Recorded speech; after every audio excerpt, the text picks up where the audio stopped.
আসসালামু আলাইকুম। দীর্ঘ ১ বছর পর আমরা রমজান মাস পেয়েছি। এর জন্য আলহামদুলিল্লাহ, আল্লাহর কাছে হাজারো শুকরিয়া।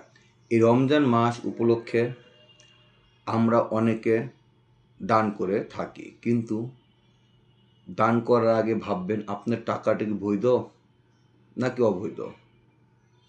যদি আপনি অবৈধ টাকা দান করেন বা অন্য হক মেরে টাকা দান করেন, তাহলে আপনার দান করা উচিত নয়। যাই হোক, আপনি কাকে দান করবেন? তাই তো? আপনি দান করবেন সমাজের নিম্নস্থ লোকদের। কিন্তু তার সবার আগে আপনার দানের বা টাকার হক কে পাবে? তারা কে? তারা হলো আপনার নিকট আত্মীয়।